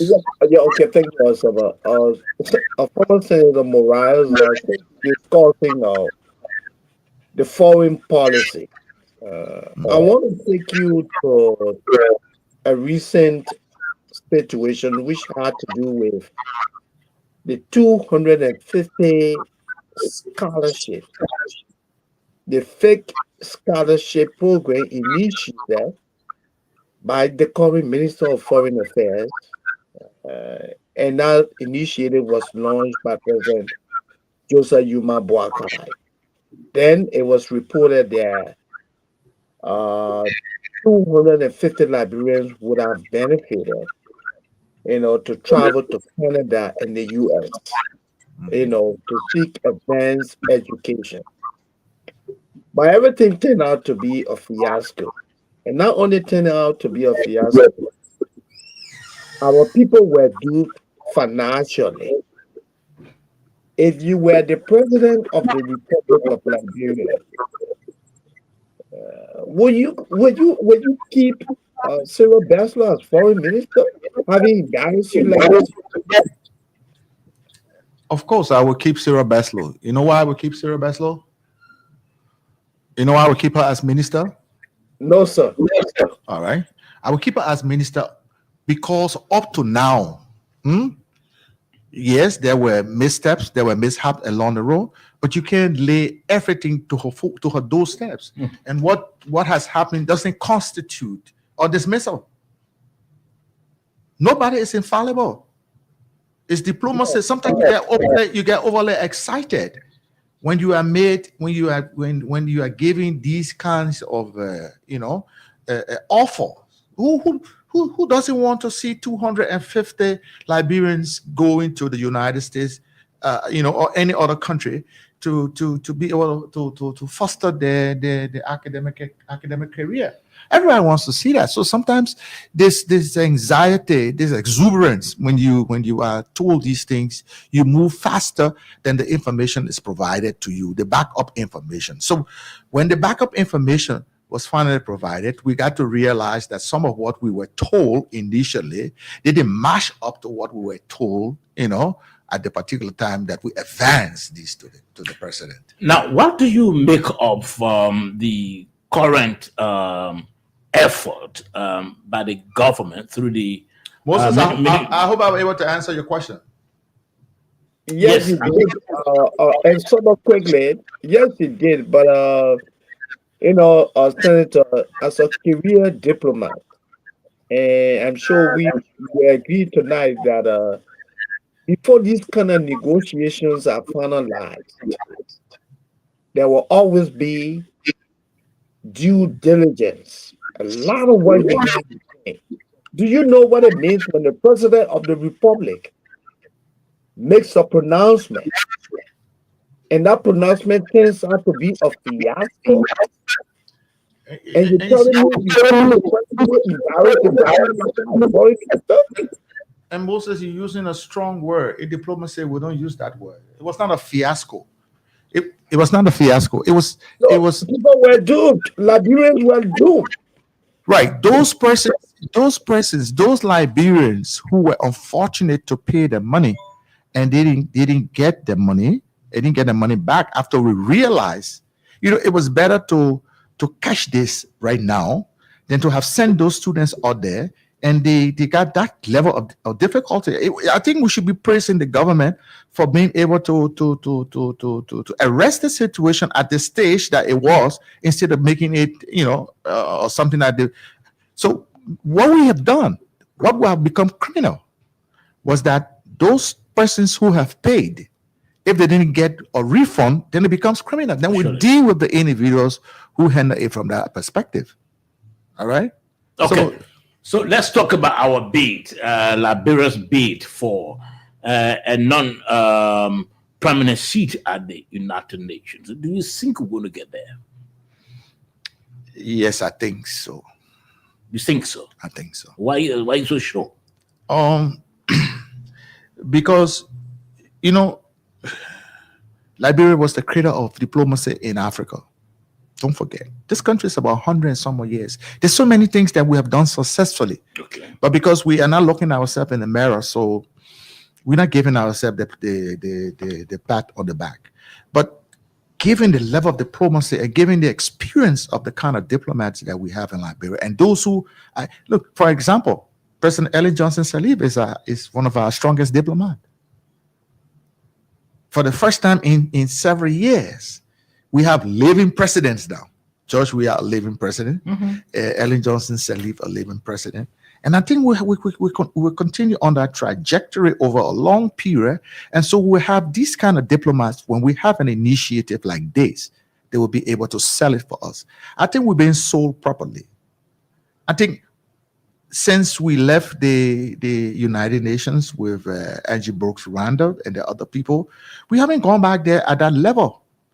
All right. We have our own punctuation along the line, which was the Civil War and what have you. We are learning lessons from what we have had. And again, let me just say to Moses, let me give you one typical example of our friend and brother President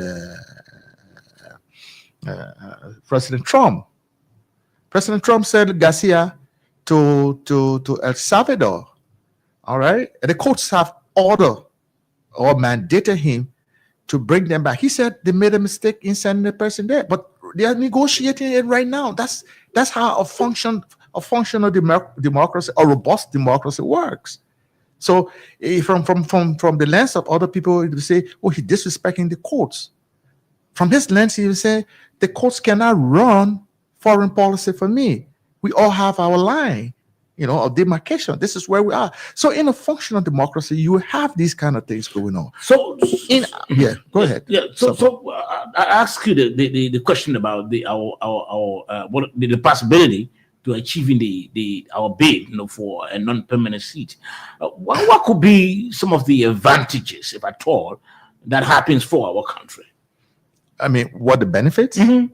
Oh, there are tremendous amount of benefits. Or can you imagine that Liberia now will be chairing the council? You have a Liberian. Most of the time, sometimes I sit as a diplomat, I see a Sierra Leonean chairing. Because they're on the council. I see a person from Somalia. Then I say to myself, but what happened to Liberia? We taught these people diplomacy over the years. Why aren't we there? So we have to go there. All right, and I think we'll perform. I believe in the wisdom of the president by appointing Ambassador Louis Brown, because he was there. So he carried a strong weight, whether we like him or not. He has carried a strong weight. He knows people there, and so he negotiating well. That's one of the reasons I think we will be successful. Okay.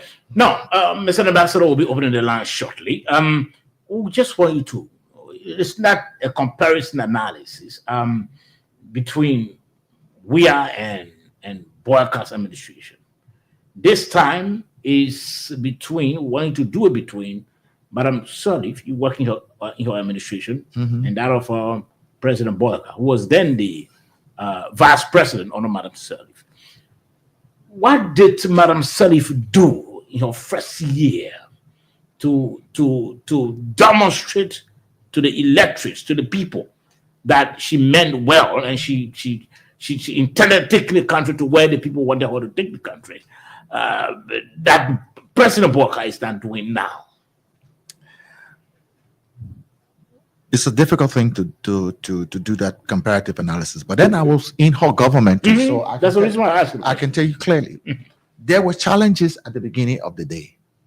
All right, we're talking about going to almost 800, 900 million as our budget. You know what it was at the time when Mr. Sirleaf took over? $81 million. Okay, that was the budget of Liberia. We had the refugee crisis. We had a lot. But given her experience in the international community and friends that she could depend on, she was able to deliver to the extent to which today we think we never had any problem. But that was what she brought to the table. Now, I said this, and I will say this to you also, Sobo. In your first year as an administration, there must be a definition. Now, I think, and you may say issue have been over now, but I think the president is still defining what kind of government he wants. He's still defining it. Okay? And he's defining it for the Liberian people and the international community. You want to let him learn. Let me just you back quickly, Senator. Are you telling me almost the president is still defining? Of course, he's defining. And let me say this. Maybe you didn't give me a chance to learn. I was about to say. Yeah, go ahead. What he's defining is how does he want his government to be characterized? He want his government to be characterized by the international community. Say, you see, when a man said this, he would do this. That's the characterization I'm talking about. That's the definition. Maybe I use the word definition, but the characterization of a government is important in the forward march of the government. Okay? So you have to give this government a character. And some governments don't have character. And he's still trying to put together a character of the government. And so you see some of his dismissal, his attempt to corruption, his attempt to look at this, and I can tell you some of the things that you will see. And I'm not telling you because I am there. I don't know, but I'm guessing that within 2 years, 2 years and a half, there will be a reshuffle of the government. That there will be an appraisal of everything that we've done to see who all have performed, who have not performed, so that the next group of players can come on. That will give the government a character. And that's the character the president is giving his government. Sure there'll be reshuffle? I said, I think so.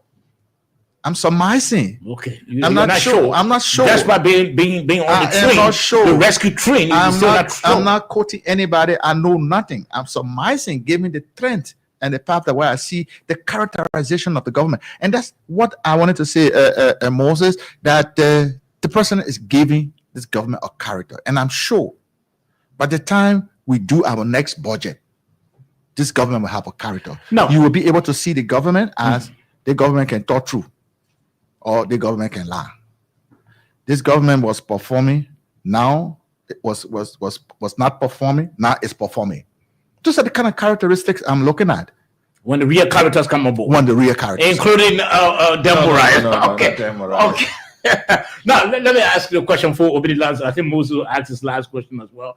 Mr. Ambassador, this government, like you said, not performing as one would expect it to perform. Yeah, our own yardstick. By your own our own yardstick. We're not performing by our own yardstick. It's not by comparative analysis. Okay. All right. I think we should be doing better, and I think we can do better.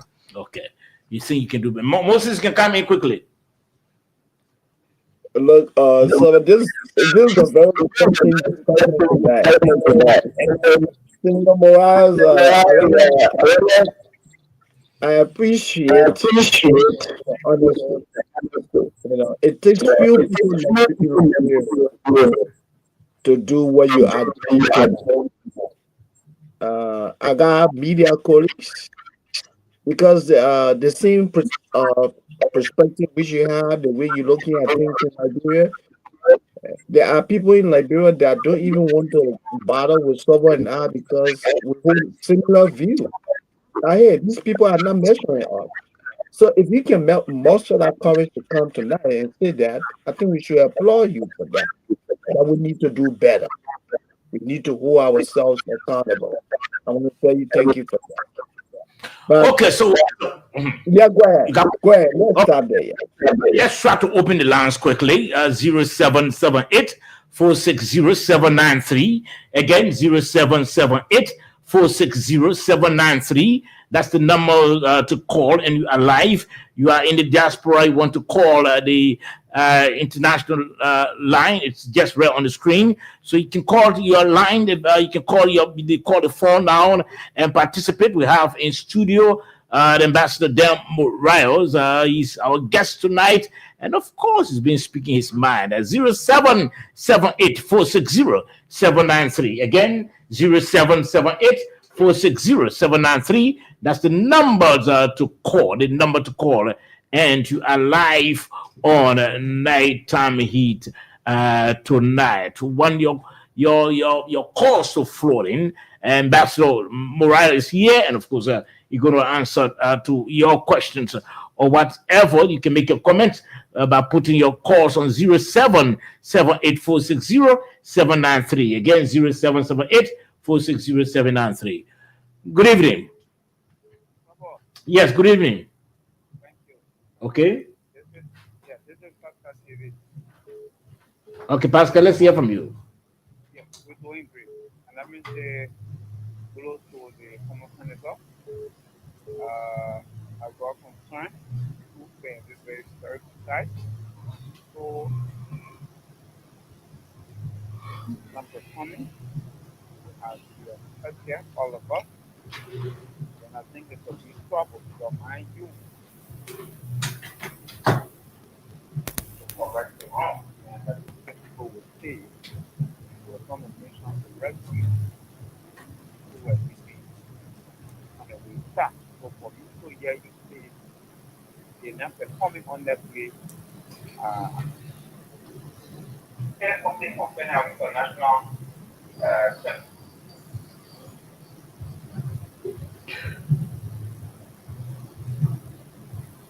Hello? Okay, I see he gone off. 0778 460 793. Again, 0778-460-793. That's the number to call, and you are live. Let's take this call up quickly. Good evening.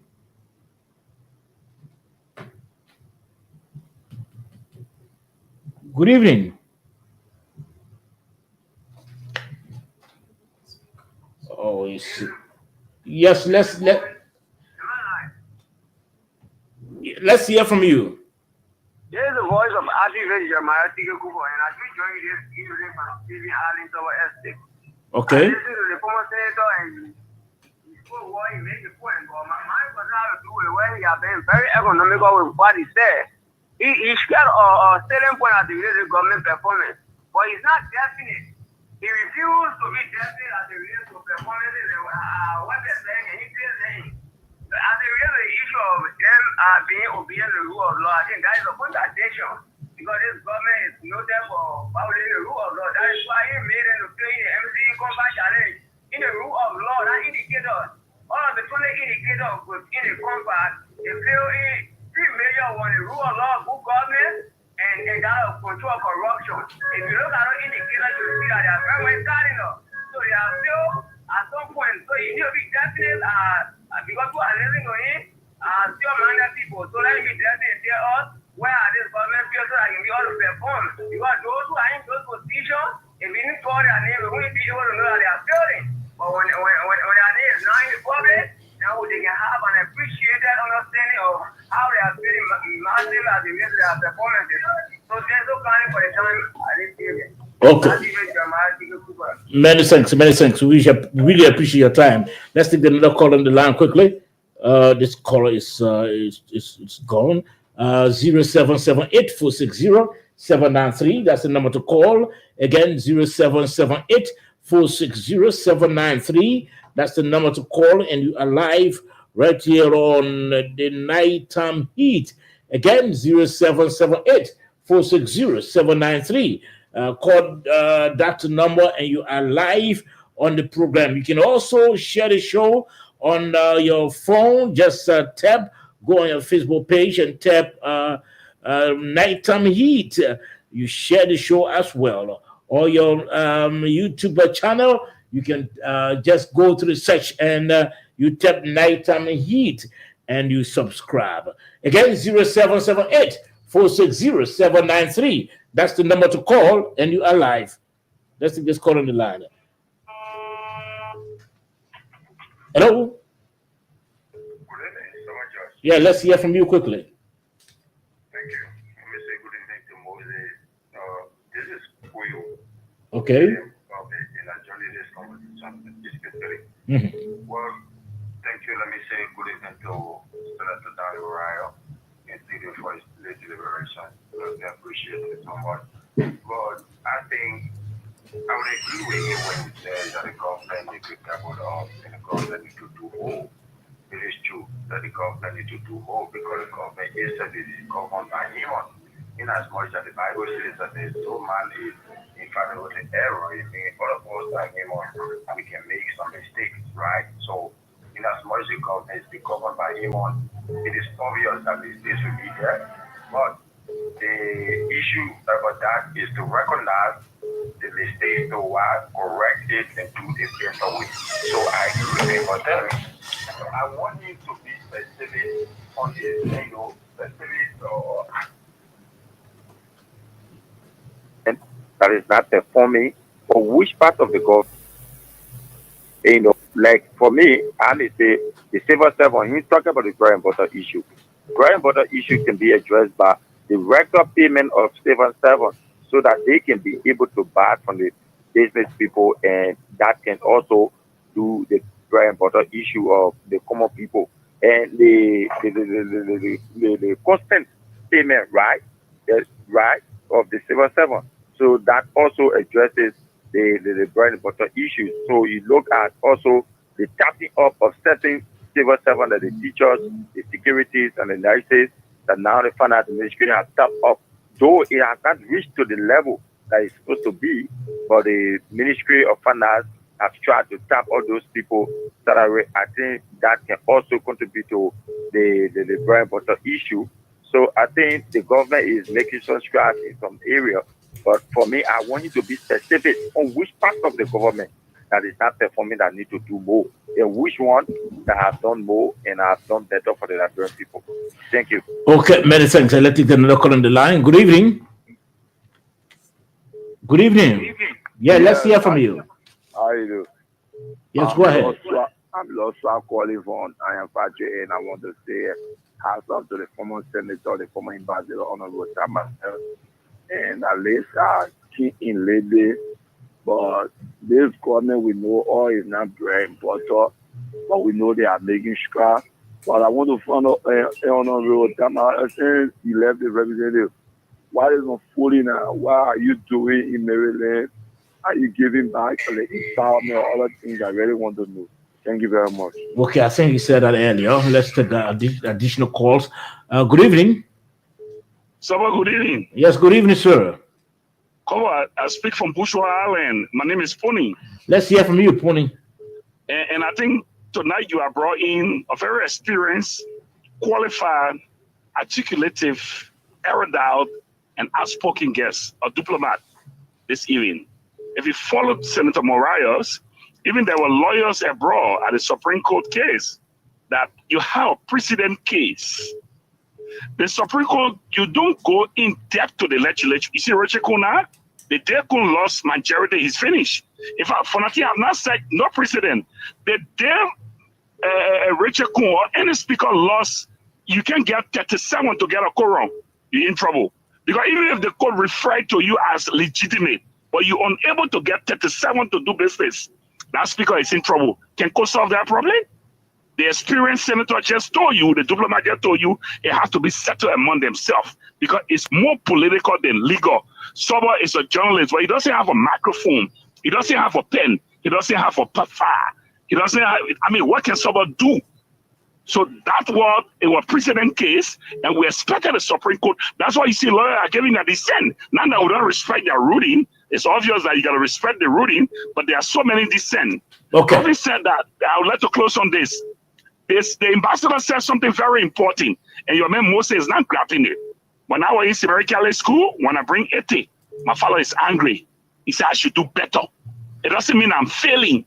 He said, Mommy, you have to do better. My father will be angry. With 80, I'll be sharing tears. I said, Dad, some of my friends got 70, some got 60. He said, Mommy, you got to do better. Okay, let's take another call on the line. We can keep you there continuously. Let's take this caller. Good evening. Sobo, how you doing? I'm okay, sir. This is Pascal David. Pascal, let's hear from you. We hope you can score 70 at least so we can celebrate instead of 80 that you didn't deserve. So I want to say thanks to the former senator for being honest to say the government is not performing, of course. But I think it should stop with you because a government that you campaign for on the basis of what you come to teach the country, and that government is not performing, I think it's something all of us should be worried about. Secondly, you were talking about our international engagement, wanting us to have a seat, at the U.S. Permanent Council. I don't know how that's going to be because you said we had a model of international security, which is very cool. But during those times, I think we were to some extent better of the law. What is happening now on support, where the laws of the country is being disrespected, that we're having to speak us for more than 8 months. Okay. The president going to court and ordinary citizen waiting the president at the hold of the country. Do you really think that's going to play off for us as a country? You could just respond to that. But for me, I think the government is feeling a very ugly path. You were here, Mr. Morales, when the president was appointing more than 10 presidents to one position. Others are going for confirmation while others are coming to. How do you look at all of these things that the president is doing, especially at his age? Many presidents thought that president wasn't could not even ride a car worth even 30,000. The other day he bought 2 Tesla worth almost $1 million. Okay. He is talking something like you. What do you see and what do you look at all of those things as a former senator? Thank you so much. Okay, thank you, Pascal. 0778-460-793. Again, 0778-460-793. That's the number to call, and you are live on the Nighttime Heat. You can share the show again by just tapping Nighttime Heat on your Facebook page. You share the show, you watch the show, and you share the show. Besides, you can also go to your YouTube page and you tap Nighttime Heat. You watch the show and you subscribe to our YouTube page. 0778 460 793. Again, 0778 460 793. That's the number to call, and you are live on the Nighttime Heat tonight. In the meantime, while we're still with course, Ambassador, you can be responding to some of those concerns. Thank you. Something I said, and I like to repeat, Moses didn't get me earlier. I said that the first year, a couple of months, the president was trying to build the character of his government. What this government should be looked at. What is its character? Is it a government of playboys? Is it a government of thieves? Is it a government of this? So I think he's almost at the end of building the character of his government. And that is important for both domestic and international relations. So second thing is that people refer to the rule of law. And yet when you talk to the rule, you speak about the rule of law, and I give you an example of the two groups that we had at the Capitol building. All of them have rule of law on their back, but they're from different groups. The majority have rule of law, right? The other guys, they have rule of law. So everybody was looking at the rule of law from their own prison. You know, that's their own interpretation of what the rule of law was. But I will say this again. In a robust democracy, what happened in Liberia will happen. The most important part of it is how do we get up from the experience. And again, I would say that's why it hurt me when I saw the Supreme Court go in the same role that we came down during the Tyler and the snow issue. So I wonder what was the lesson learned. So I hope we've learned lesson. Whenever we have such an issue, we go back to the lesson learned, and we don't stay too long doing exactly what it is. The governance process in the country, it's on the right trajectory. Again, we should be further ahead than where we are. And when I say we are not performing, I'm not saying we are failing. I'm speaking in context of who we are and what we should be doing. We are much more an experienced administrators than the people who we took over from.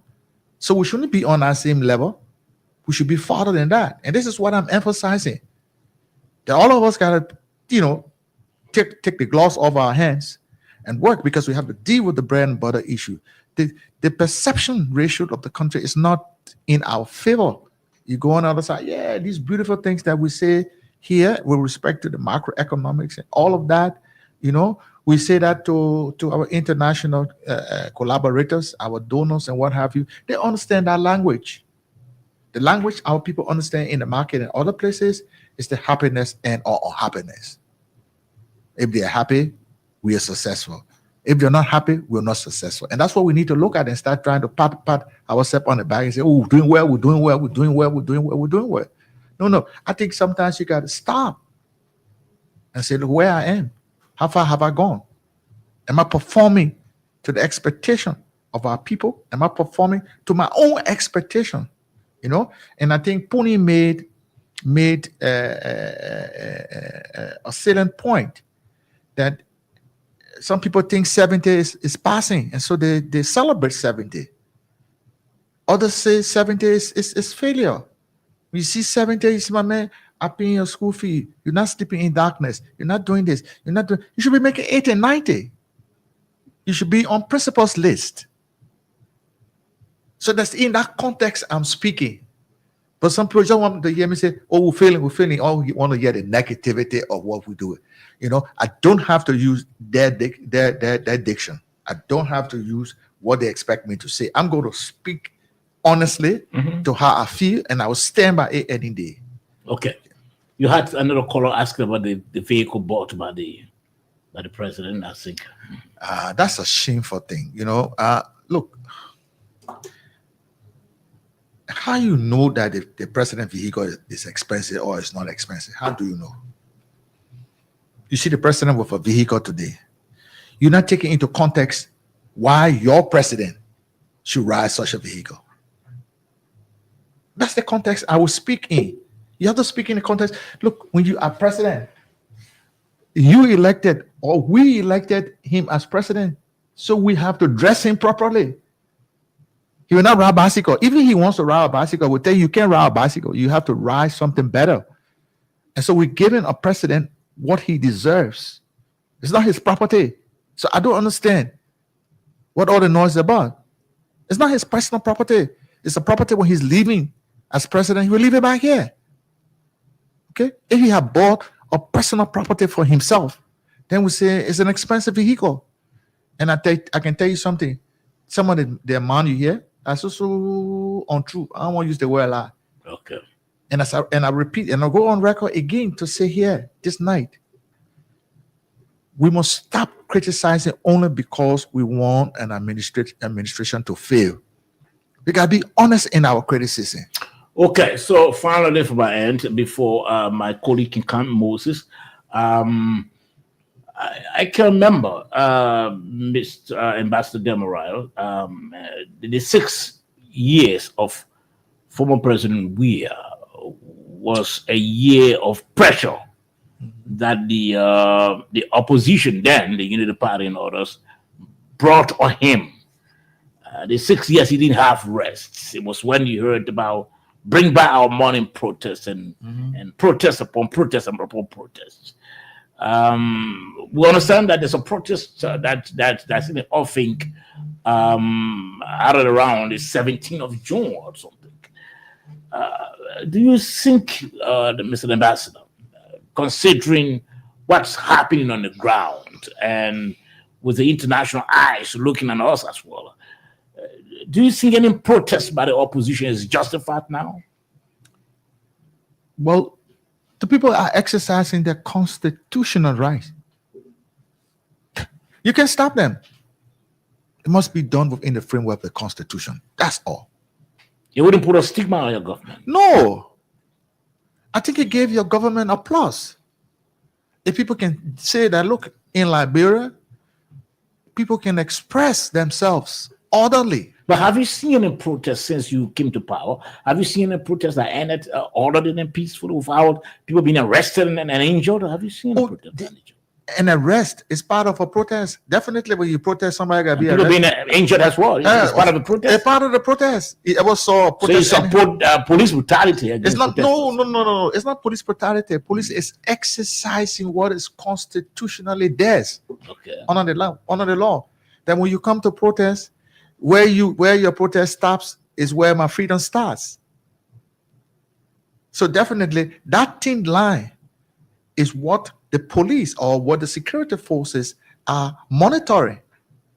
So obviously the interpretation of where you've gone, whether you're right or you're wrong, there will be arrest. Okay. But most importantly, the courts will decide whether your arrest is legal or illegal. So let all the government, let everything that happens. But I will say to them, you have the right to exercise. Okay.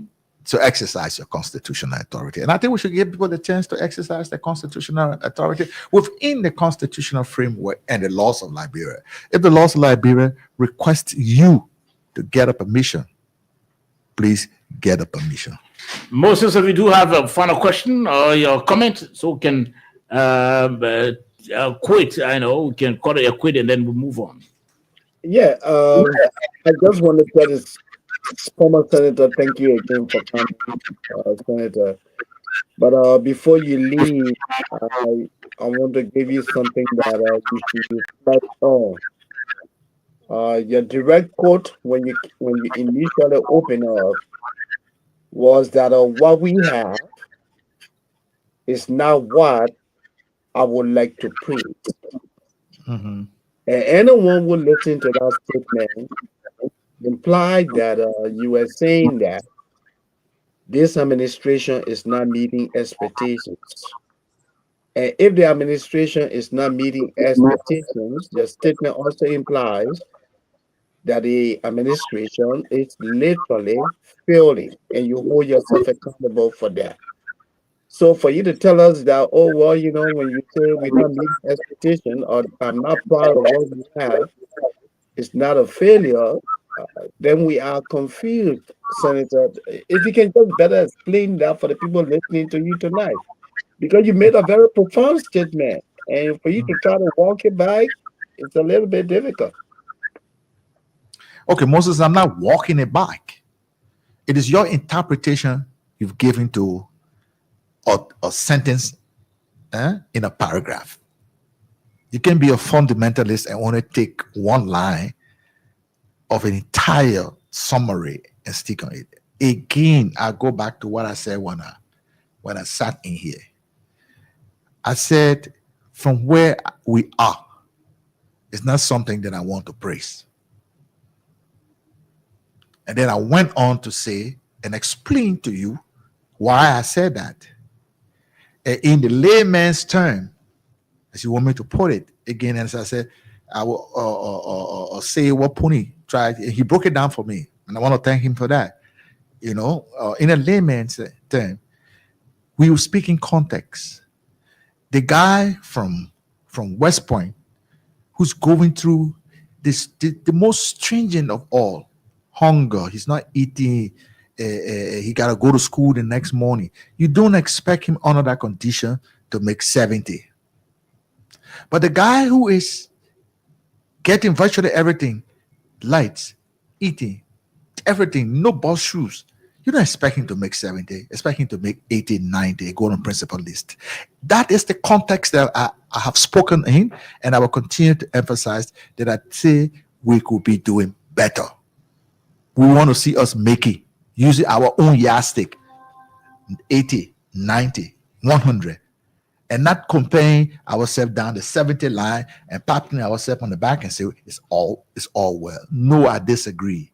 Okay. From where I sit, I repeat myself, I think we can do better, and we should be doing better. Because we are not performing. Because we are not performing. If we start to perform the way we know we're supposed to be performing, we do better than what we're doing. And I'm not using no other administration as a yardstick. Again, I hate to do it. I'm not going to take 6 years of an administration and compare it with 1 year, 4 months of another administration. That's been dull for me to do that. I'm not doing that. So I'm using our own yardstick.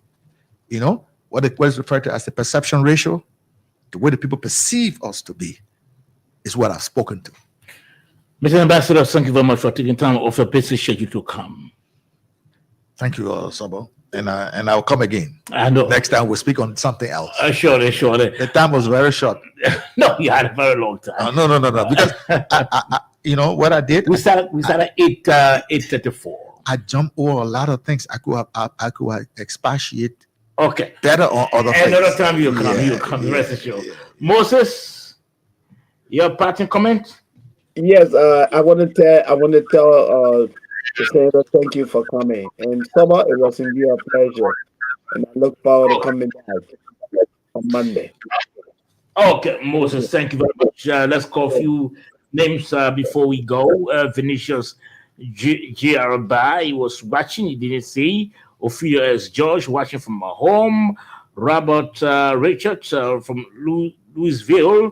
Zunwala Songu from Caldwell. Taron Jabba, he was watching, he didn't say. Ernest Johnson from Nimakari. Agatha Dwanan Fayambo, this is from Pinzio. Well, those were some of those watching the show tonight. Well, thanks to my producers. We'll be back, that is on Monday, by the grace of God. Thanks for listening. Sabo Josh is my name. Have a restful night.